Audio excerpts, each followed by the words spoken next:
YouTube channel चलेंगे तो उतरना तो है ही। सखियों ने चुटकी लेकर के उतारा। करी आरती एक सखी बोली, साची कहूं न गुनिए ठठोली। क्या साथी कह रही हो? कहा कि कल तक तो बनिया रहे, कल तक तो बनिया रहे और आज हो गए सेठ। ये कैसे? कहा कि पैदल चलनो छोड़ के अब आए पालकी। निशाना कहाँ है? जब सरकार प्रथम मिथिला में इनका पदार्पण हुआ था, तो उस समय कैसे आए थे? पालकी पर बैठ के आए थे? घोड़ा हाथी पर बैठ के आए थे क्या? सखियां कहती है कि पहले यहाँ पैदल पधारे बिना पानी के, उसमें चरण में जुटी नहीं। धन्य मिथिला, जहाँ से संबंध जुटते ही क्या शान शौकत बढ़ गई। हाँ, कोई रिश्तेदारी ऐसी महान होती है कि कहीं से कहीं व्यक्ति को उठाकर कहां से कहां पहुंचा देती है। पहले यहाँ पैदल पधारे बिना पानी के, आज पकड़ दिखावे बैठी हाथी घोड़ा पालकी। देखी सब सेखी होत मिथिला बरेखी, शान बढ़ गई विसेखी, आंख देखी गति हाल की। अरे उतरी पधारो पग पैदल ललित गति, और उपमा बताइए सखी एक एक चाल की। नुक्ता चीनी करिए सखी एक एक चाल की। सुन मिथिलानिन के बचन विनोद व्यंगी, अब से चलिए संभलिए गलिए ससुराल की। सुन मिथिलानिन के बचन विनोद व्यंगी, चलिए संभलिए गलिए ससुराल की। इतना सुनना था कि लखन लाल जी की ओर चढ़ी और आंखों में लाली आई है, होठों में धड़कन सिर हुई। सखियों ने कहा कि हम समझ रही हैं, होठ फड़क रहे हैं कुछ जवाब देने को, लेकिन जरा परीक्षण का थाल एक बार देख लीजिए। कचरत पान, बड़ा मुंह बना बना के पान कचर रहे। कचरत पान मंद मंद मुस्कान, मुख करती कमाल छजरे सुनी रुमाल की। अरे धन्य मिथिला जो मुंह पर रुमाल आ गई, नहीं तो क्षीर सागर में और बैकुंठ में 1000 मुंह में से एक भी मुंह पर कभी रुमाल की फोटो किसी ने देखी है क्या? अरे धन्य ससुराल जो मुख पर आ गई रुमाल। कचरत पान मंद मंद मुस्कान, मुख करत कमाल छवि रेशमी रुमाल की। बोलियो विचार नहीं तो हो शिष्टाचार खूब, विश्वास न हो तो लीजिए निहार झांकी परिछन के थाल की। लखनलाल जी ने उचक के देखा, रोली मोली पान सुपारी दही अक्षत गुरुबादल, ये सब तो हमारे यहाँ भी पूजन के थाल में होता है। एक चीज यहाँ स्पेशल देखते हैं जो हमारे यहाँ नहीं होता है, वो क्या है? बोले कि एक पत्थर की लोड़ी रखी हुई है इस थाल। लखनलाल जी ने कहा कि रोली तो रखी है टीका लगाने के लिए, पीले अक्षत रखे हुए हैं स्वस्तिवाचन और मंगलाशासन के, लोड़ी का क्या होगा? सखियां कह रही हैं कि हम भी उसी को दिखा रही हैं। कहा कि इसका होगा क्या? कहा कि आरती की बाती में गरमाए लोड़ी ताती करी, आरती की बाती में गरमाए लोढ़ी ताती करी, ये सारी सरहद सब सिकाई करी है गाल की।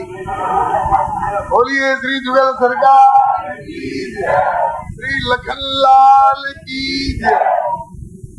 आरती की बाती में गरमाए लोढ़ी ताती करी, ये सारी सरहद सब सिकाई करी है गाल की। आपका गाल देखा जाएगा इस लोढ़ी से। पूछा कि ये किस मतलब से? आदि करी के ख्याल सुनो लक्ष्मण लाल, मत बजाइयो यहाँ गाल, ये गली है ससुराल की। के ख्याल सुनो लक्ष्मण लाल, मत बजाइयो यहाँ गाल, ये गली है ससुराल। इस प्रकार से सखियां हास प्रयास पूर्वक दुल्हा जी को उतार लेती है और तब करी आरती अरग तीन दीना, राम गमन मंडप तब की। राई नोन उतारती है कि किसी की नजर न लग जाए, अथवा लगी हो तो लग जाए। बिठौना लगाती है, पान खिलाती है, इत्र ग्रहण कराती है और गाल क्यों सेकती है कि शायद इनके अरुण अरुण गोल गोल कोमल कोमल कपोलों पर किसी की नजर लगी हो तो इसी के साथ वो उतर आएगी। ये लौकिक टोटका है और कहीं होता हो चाहे नहीं होता हो। मिथिला में, मगध में और भोजपुर क्षेत्र में अब भी दुल्हा जी का गाल सेका जाता है। अगर देखना हो तो आइए बक्सर राम विवाह। बोलिए श्री जुगल सरकार की। इस प्रकार से कर आरती अरग दिन दी, राम गमन मंडप तब कीना। मंडप की ओर जब चले, एक ने कहा कि ठहरी, ऐसे ही चल दी। हम लोगों ने कहा है कि चलिए, कमाल है भाई। कहें तो चलिए और कहें तो उतरिए और कहें तो खड़े रहिए और न कहें तो कुछ मत करिए। हम तो सारी दुनिया को आज्ञा दे करके संचालित करते हैं और हम ही को आज्ञा दे करके संचालित करते हैं। ताकि अब किस लिए रोक रही है? ताकि एक रस्म अदायगी अभी है, एक विधान यहाँ का होता है, वो बाकी कर लीजिए तब आगे कदम बढ़ाइए। एकटा बात हमर ठेठ मैथिली भाषा श्री जानकी जी के पीहर की। एकटा बात हमर कनी सुनी लिया, एकटा बात कनी सुनी लिया। बहिने की विधि कह के आगा पग दिया, बहिने विधि कह के आगा पग दिया। एकटा बात हमर दुल्हा सुन लिया, एकटा बात।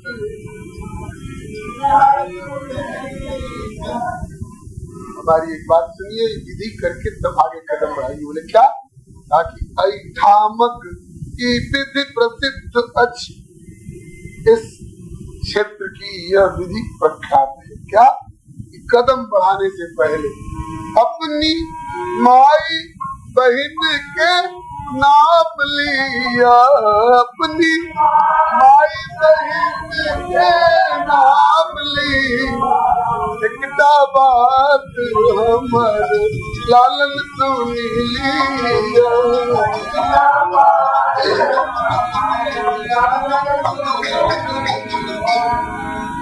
राम जी बड़े फेर में पड़ेगी भैया, ब्याह कराना तो बड़ा मुश्किल है। माई बहन का नाम पूछ रही है। कहा कि इसके पहले भी हम कई जगह गए, जहाँ जहाँ गए सब जगह परिचय पूछा गया, लेकिन अभी तक परिचय में केवल पिताजी का नाम पूछा जाता रहा है। ये पहली जगह है जहाँ की माँ और बहनों का नाम पूछा जा रहा है।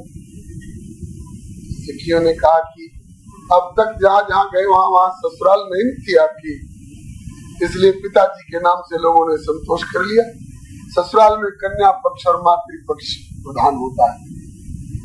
और दूसरी बात ये कि सबका नाम ले लेकर के कीर्ति गाई जाएगी, तो पहले से नाम बता के नहीं दीजिएगा तो किसका गुणगान करेंगे सखिया? आपकी मैया का, आपके बहना का, आपके जीजा जी का, सबका गुणगान होगा। एक अगर पिताजी का ही नाम बताने की उतावली है तो चलिए उन्हीं की बताइए, पहले उन्हीं की खबर ली जाएगी। एक सखी का कई लाल कर, एक सखी का कई लाल जी नाम पिता के, तो इसमें क्या है? बोल उठे लक्ष्मण ऋषिया, लोग कहता हूँ नाम पिता के दशरथ मोरे, तो सखी पूछे कि घोड़े जूते या रथ बिन घोड़े।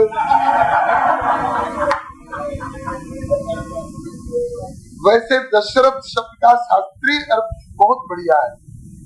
दशरथ उस व्यक्ति का नाम है जिसका रथ दशों दिशाओं में बेरोक टोक नियंत्रित ढंग से चलकर सही ठिकाने पहुंचता है। दशरथ जी शरीर से ही रथ पर बैठकर स्वर्ग में जाया करते थे।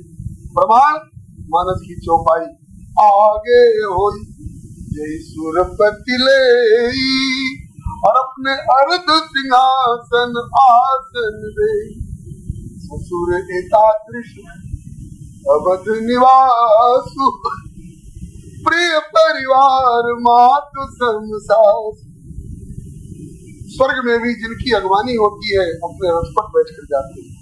तो पूरब पश्चिम उत्तर दक्षिण ईशान नैऋत्य वायव्य आकाश पाताल सब दिशाओं में इनका रथ दशों दिशाओं में बेरोक टोक चलता है, इसलिए इनका नाम है दशरथ। और तुम लोगों ने सीधे एक तरफ में 10 और एक तरफ में रथ, और पूछ रही हो कि उन 10 रथों में घोड़े भी जुते हैं कि अभी रथागार में भरे हुए हैं। अच्छा साहब चलिए तो बोलती रहेंगी। एक रहने वाले कहाँ के? बोले अवध के। दूसरे भाई बोले अयोध्या के। एक सखी का कई लाल कर धनुसर का है, बोले रघुवर वीर जाति हम धर्म निभाए, इतना कह छींक भई बाएं।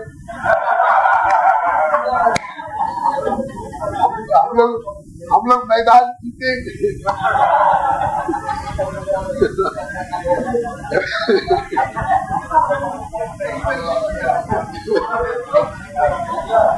इतना कहत छीक भई बाएं, कहे सगुनियन खेत सुहाए। एक सखी का कई लाल कर धनुसर का है, बोले रघुवर वीर जाति हम धर्म निभाए। सखी बोली आश्चर्य अवध में वध क्या जाने, इनकी नगरी का ही नाम है अवध न वधयत्र। दूसरे भाई बोले उसका प्राचीन पौराणिक नाम है अयोध्या, तन्मध्य नगरी दिव्यासा अयोध्या, अयोध्या अपराजिता। तो कहा कि सखी बोली आश्चर्य अवध में वध क्या जाने, और अयोध्या जिसका नाम कहां से योद्धाया ने। वैसे अयोध्या शब्द का अर्थ होता है न योद्धुम शक्या या अयोध्या, जिसके साथ युद्ध करने की किसी की हिम्मत न हो वह अयोध्या। अपराजिता दूसरा नाम और है। अच्छा चलिए पिताजी का और नगरी का सब तो हम लोग पहले से जानते थे। अब माताओं के नाम बताइए। एक सखी क्या करे भरत जी हमसे बात, तो प्यारे भरत जी घबरा गए, मेरे जैसे साधु को भी नहीं छोड़ेगी सब। भरत कहे वह साधु से आने, परम साधु है भरत जी, बड़े सरल स्वभाव के। भरत स्वभाव सुशीतलताई, भरत की स्वभाव शीतलता। एक सखी कह करे भरत जी हमसे बातें, आप कहोगे बड़े सज्जन कहलाते। सुने आपकी माताओं के नाम विचित्र, आपकी माताओं के बड़े विचित्र विचित्र नाम सुनने। विचित्रकार कई सुंदर भी होता है, कनक कोट विचित्र मणिकृत सुंदर आय तुम्हारा, और विचित्रकार कई विचित्र ही होता है। इनमें से किसी से सवेरे सवेरे कोई कह दे कि बड़े विचित्र आदमी मालूम होते हो यार, फिर देखिए उनका ठाक, तुमने हमको सवेरे सवेरे विचित्र कैसे कहा? ये सखियां उसी अर्थ में विचित्र कह रही हैं। सुने आपकी माताओं के नाम विचित्रा, भरत कहो कौशल्या के कई और सुमित्रा, यही नाम है ना? सही बताए ना? बताए तो सही, लेकिन गलती हो गई कि लगातार कह गए। अब मिथिलानियों की पंडिताई देखिए, भरत कहो कौशल्या के कई और सुमित्रा, तो भारत बचन सुन सब सखी हंसे ठक्का मार के, कौशल्या के कई का के निकाल लिया इधर, उसके बाद क्या बचा? कई, एक दो नहीं कई। आगे भरत बचन सुन सब सखी हंसे ठक्का मार के, कौशल्या के कई और सुमित्रा, धन्य अवधपति नारी के। ताकि आज समझ में बात आई कि दो गोरे और दो कारे की। बोले इसलिए कि कौशल्या के केवल दशरथ जी नहीं, बल्कि कौशल्या के कई और सुमित्रा और भी कई यार दोस्त लोग। ऐसी बात नहीं होती तो एक पिता के चार कुंवर क्यों दुई गोरे दुई कारे। इसलिए कहे सास सच कहो लाल जी, कितने पिता तुम्हारे। ताकि सखियों पिता भी 10-20 होते हैं क्या? तो कहा कि नाम तो अभी पहले ही 10 बता रहे थे। अपने पिता का नाम बताते समय 10 शब्द का प्रयोग पहले ही कर रहे हैं। चलो 10 नहीं तो 5 तो पिता हम लोग साबित कर ही देंगे। बोले कैसे? कहा कहे सास सच कहो लाल जी, कितने पिता तुम्हारे। तो कहते हैं कि पिता तो एक ही होते। कहा कि 5 तो आसानी से साबित हो जाएंगे। कौन कौन? बोले कि अग्निदेव जिनकी दी हुई चरु से आप प्रकट हुए, त्रिस्थानीय अग्निदेव दशरथ, दूसरे और नाते श्री दशरथ जी आपके पिता, और तीसरे जब आपके पिताजी बक्सर वाले बाबा के हाथ में सौंपने लगे थे तो क्या कहते? मोरे प्राणनाथ सुत दो, तुम मुनि पिता आन नहीं। ओ आज से आप ही इनके पिता हैं। 3 पिता हो गए ना। और चौथे पिता श्री जटायु जी। राम जी के जन्म से पहले दशरथ जी संकल्प कर चुके थे, क्योंकि जटायु जी ने दशरथ जी के प्राण बचाए थे। जब देवासुर संग्राम के पश्चात स्वर्ग से शनि की दृष्टि पड़ते ही दशरथ जी गिरे आ रहे थे बेहोश। ये कथा संत समाज में बहुत प्रख्यात है। तो बेहोश होकर स्वर्ग से गिरते हुए दशरथ को जटायु जी ने अपने पंख पर ले लिया था। और जब ठंडी ठंडी हवा लगी, होश में आए तो कहा कि मैं कहाँ हूँ? तो जटायु जी ने कहा कि आप प्रजापति कश्यप के पौत्र जटायु के पंख पर हैं। मैं यहाँ कैसे? बोले आपको गिरता देखा था। कैसे गिर रहे थे आप याद करिए। अरे शनि की दृष्टि पड़ने से। दशरथ जी ने कहा था कि मित्र, ऐसे प्राण संकट में आपने हमारी रक्षा की है, आप मेरे मित्र, ताकि आप सभी का मित्र पा करके मैं अपने को भाग्यशाली मानूं। ताकि आपकी सेवा क्या करूं? ताकि मैंने बदला लेने की भावना से नहीं सेवा की है, निस्वार्थ उपकार की दृष्टि से। से कहा कि मेरी रुचि रखने के लिए कुछ तो आज्ञा करो। कहा कि तुम्हारे संतान हो तो प्रथम संतान मेरे पुत्र कहलावे। कहा कहीं एक ही पुत्र हो तो कहा कि तब आपका, एक से ज्यादा हो तो प्रथम पुत्र पर मेरा नाम रहे, मेरे पुत्र कहलाएंगे। ये चौथे पिता। और पांचवें सादर राम जनक सन्माने। किस हैसियत से? बोले पितु कौशिक और वशिष्ठ समझान। तो अग्निदेव, दशरथ, जटायु जी, विश्वामित्र जी और पांचवें श्री जनक जी। तो पांच पिता तो आपके साबित हो गई है। बोलिए श्री जुगल सरकार की जय। भैया ससुराल वाले इस तरह के व्यंग्य विनोद बौछार करते रहते हैं, दुल्हा को धीरज रखना पड़ता है। कभी लखनलाल जी टोक दे, ये पुरुषोत्तम है, मर्यादा पुरुषोत्तम है। पुरुषोत्तम को गारी कैसी, तो तड़ाक कैसी, ससुरारी कैसी, गारी ससुरारी कैसी। अब इसके बाद अनुमति मिली कि चलिए धीरे धीरे दूल्हा ससुर गलिया, चलिए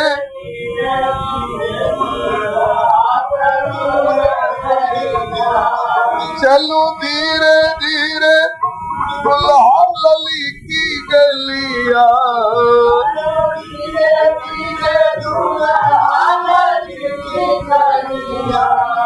लखों खिल रही दानी कुमुद कलिया।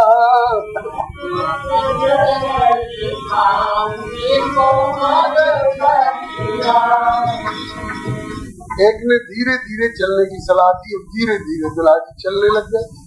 इनको क्या पता था कि धीरे धीरे की चाल में छल करेंगे। YouTube चैनल श्री हरे नमन को लाइक, शेयर, सब्सक्राइब करें। धन्यवाद। कि पग धीरे कैसे दुल्हा करत सखी, पग धीरे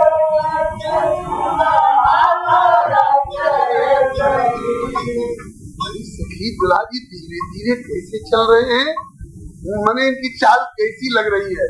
क्या बढ़िया उपमा दे रही है। प्रश्न है कि पग धीरे कैसे दुल्हा करते सखी। दूसरी ने कहा मुझको तो ऐसा लगता है कि चल धीरे जैसे कोलू के परत है सखी, चले धीरे जैसे कोलू के।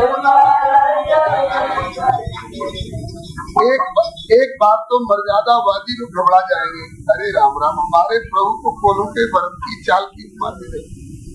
लेकिन देह नगरी की गाड़ी नहीं है भैया, याद रखिएगा, ये विदेह नगरी की गाड़ी है। ये आध्यात्मिक और दार्शनिक भावों से संबंध रखती है।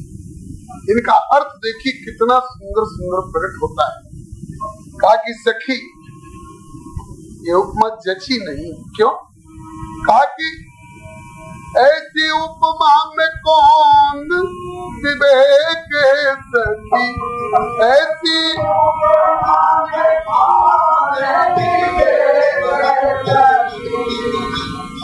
ताकि मैंने भरत कहा है ना, तो बर और बरद, बर तक तो तुम स्वीकार करोगी ही कि बर है, उसमें मैंने कुछ घटाया तो नहीं, एक अक्षर केवल बढ़ा दिया है। तो बर और बरद के नाम गुण एक है सखी, बर और बरद के नाम गुण, बर और बरद का नाम और गुण एक है। कैसे? कहा कि ये बरद है, कहा कि हाँ बरद है। कैसे? बरद वही जो बरदानी है सखी, बरद वही जो बरदानी है।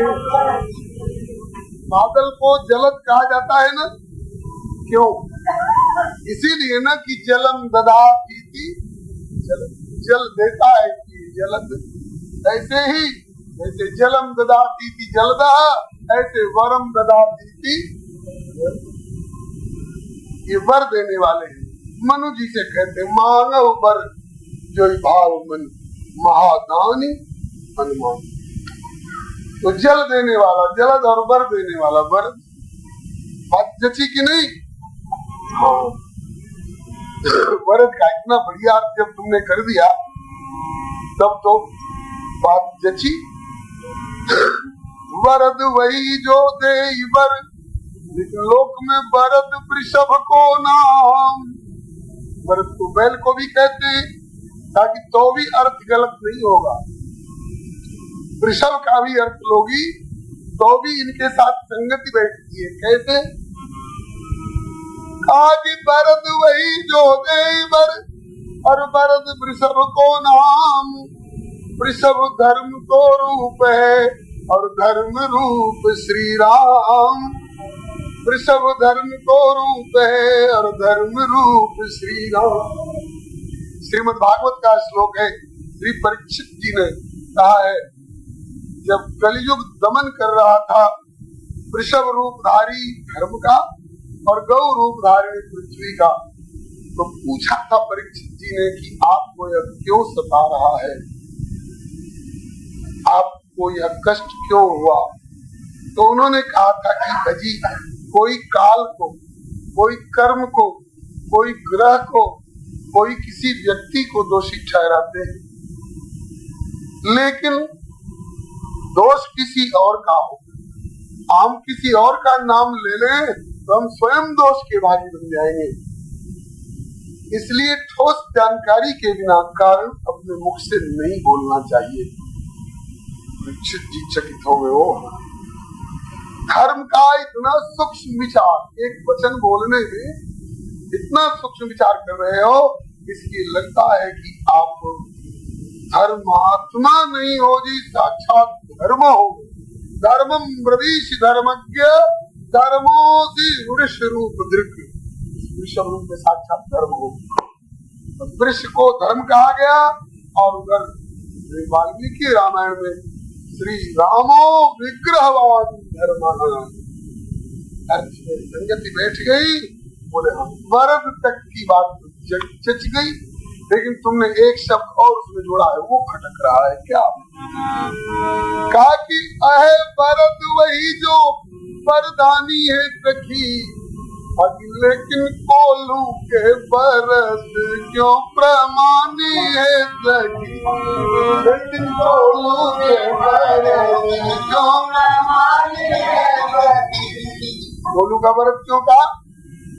ताकि तेरे कोलू के वरद सरसों घानी है सखी।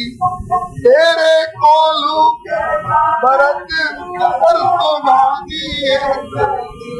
और ये 84 लाख जोनी के विधानी है सखी।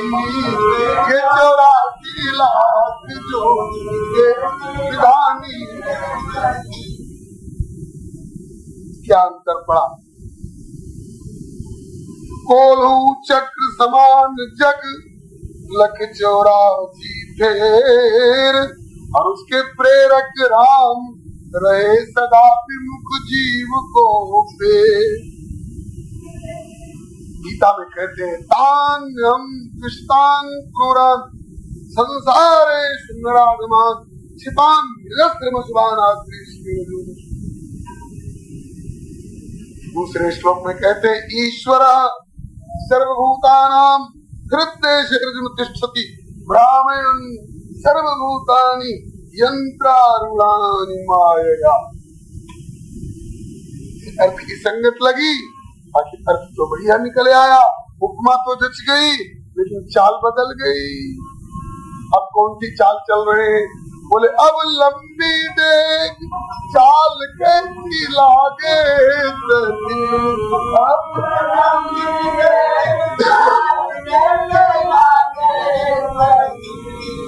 अब लंबी डेग से चल रहे हैं। लंबी डेग वाली चाल कैसी लग रही है? ताकि छोटे बंधन से जैसे आज भागे है सखी, छोटे बंधन से जैसे आज भागे आज। हाँ, जैसे कोई आज बंधन में पड़ा हो, किसी तरह से बंधन छूटा और बागुर विषम तो रहा है, मन भाग मृग भाग। आज की उपमा नहीं जची सकी। क्यों? ताकि आज तो बकरा के लोग सब कहे हैं सखी। आज तो बकरा को कहा जाता है। अरे बड़ी एक एक शब्द के अनेक अनेक अर्थ होते हैं। काकी तो बकरा तो आज कहलाता ही होगा, लेकिन ये भी कहा कि आज तो बकरा के लोग सब कहे सखी। कहा कि आज ये हूँ और आज बाबा इनके रहे सखी। आज ये हूँ और बाबा इनके रहे। इनके बाबा का भी नाम था महाराज अज। दशरथ जी के पिताजी का नाम महाराज अज, और ये भी अज है। हाँ, इनके लिए अज कहाँ लिखा है? रामचरितमानस में गोस्वामी तुलसीदास जी की कलम से। व्यापक ब्रह्म निरंजन निर्गुण विगत विनोद, सोई अज प्रेम भगति वश कौशल्या की गो। यहाँ अज का अर्थ होगा अजन्मा। अज बकरा, अज स्वयंभू, अज दशरथ के साथ जन्म रहित हैं आप याते आप। अज कहलात महिमा नहीं बखान सके ब्रह्मादि शारदा शेष। अकथ अनादि अनंत अगोचर अज अनुपम अखिलेश। उपमा जच गई? बोले जच गई, लेकिन अब तो इनने चलना ही छोड़ दिया। धीरे चले तो शिकायत हो गई, जल्दी चले तो शिकायत हो गई। अब तो चारों खड़े हो गए। बोले अब कोई बताओ अब कैसे लग रहे? अब लागे कैसे अंगना में ढाड़े सखी। अब लागे कैसे अंगना में ढाड़े सखी। दूसरी ने उपमा दी, जो सुवर्ण नीलमणि खम्भ गाड़े सखी। जो सुवर्ण नीलमणि खम्भ गाड़े। ये तो उपमा नहीं जची। क्यों? अब तक जो उपमा दी कम से कम चेतन की तो उपमा दी, किंतु अब खम्भ जड़ किंतु दुल्हा तो चैतन्य है सखी। तो उसने कहा ये भी पता नहीं कि जड़ और चेतन सब में राम नहीं अन्य है सखी। जड़ और चेतन सब में राम जी केवल चेतन में ही नहीं रहते। जड़ चेतन जग जीव जग सकल राममय जान। बदलो सबके पद कमल सदा जोर जुग को। इस प्रकार से दुल्हा जी को नाच नचाए रही है। इसको देख करके शंकर भगवान अपनी पार्वती जी से कहने लगे, देख लो पार्वती क्या प्यार का फजीता है। अरे ये वही है जिनके लिए मैं कहा करता हूँ कि उमादार जो सिद्ध की नाई सबई नचावत राम। और यहाँ ये हाल है कि नाचे जग जिनकी माया में उनको सखियां रही।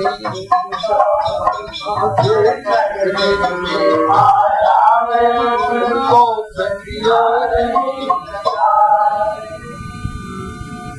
जो हरिहर विधि आदि न जावे। जो सूरज चंद्र को जो राह दिखावे। चारों वेद जाको भेद न पावे। चारों वेद सोई हरि प्रेम विवश मिथिला में चले सकुच सिर नाय, तेरी प्रेम दिवस मिथिला में रहे सकुच सिर नाय। नाचे जग जिनकी माया में उनको सखिया रही नचाए, नाचे जग जिनकी माया इस आवाज को सुन करके एक सखी कुछ सक पका गई और कहने लगी, सखियों अब जरा अदब से बात करो। क्यों? कोई इधर आवाज आ रही है कि इनकी उंगली के इशारे दुनिया नाचे सखी, इनके उंगली के इशारे दुनिया नाचे सखी। दुनिया को नचाने वाले हैं का तो सखी कर्म भूमि है, कर्म प्रधान विश्व कर राखा, जो जस करे सो। जब ये सबको नचाएंगे तो ये कैसे बच जाएंगे? इनकी उंगली के इशारे जग नाचे है सखी, अरे तब आप नाचे कैसे बाचे है सखी, तब आप नाचे कैसे बाचे। दुल्हा मुस्कुराते मुख से रुमाल सखी, दुल्हा रुमाल झांकी देख के मिथिलानी सब निहाल सखी, झांकी देख के मिथिलानी। लखनलाल से नहीं रहा गया, बोल पड़े, बोले लखन सुनोरी आली, बड़ी यहाँ की चाल निराली, कैसे चले कि पड़े नगाली, कैसे जो भी चाल चले सभी में देती दोस्त बता, जो भी चाल चले सभी में देती दोस्त बता। नाचे जग जिनकी माया में उनको सखियां नहीं नचाए,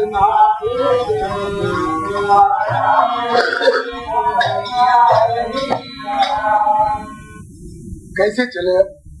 धीरे चले तो बरत बने और जल्दी चले तो अज बने, और नहीं चले तो खंबा बने। अब चले तो कैसे चले? तो सखियों ने कहा कि अवध नहीं, ये अवध नहीं ये है ससुरारी, बाप के घर ना ससुरारी है, इतना बुझिया पक्का बाप के घर ना बुझिया पक्का। बड़े बड़े लोगन के ससुरारी में छूटे छक्का, बड़े बड़े लोगन के ससुरारी अवध नहीं है ससुरारी। सुनो लाल पग पग पर गारी,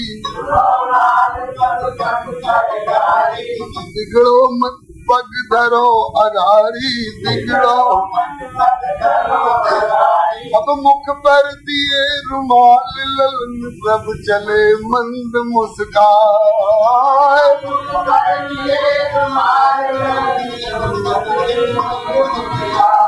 नाचे जग जिनकी माया में उनको सखिया नहीं बचाए, नाचे जग जिनकी माया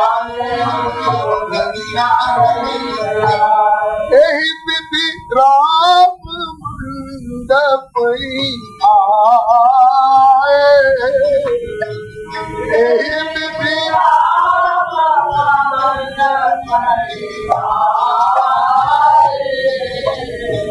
और अर्घ दे आसन बैठाए,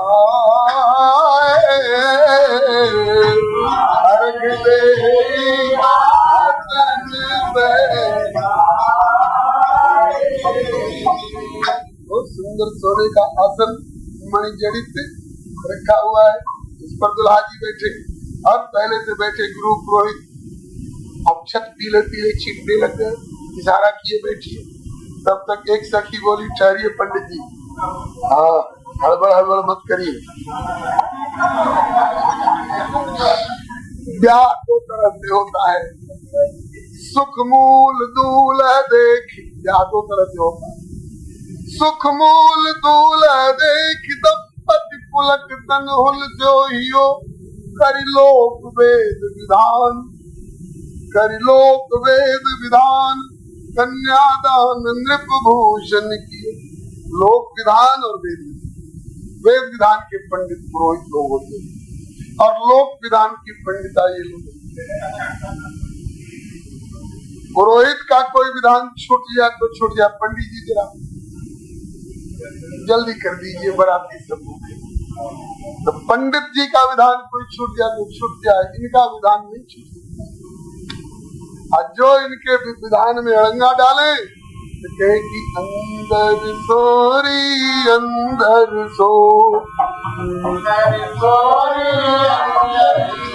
या पंडित जी को मोहड़ो बंदर सोया, दिल्ली सोरी दिल्ली सो, या पंडित को मोहड़ो दिल्ली।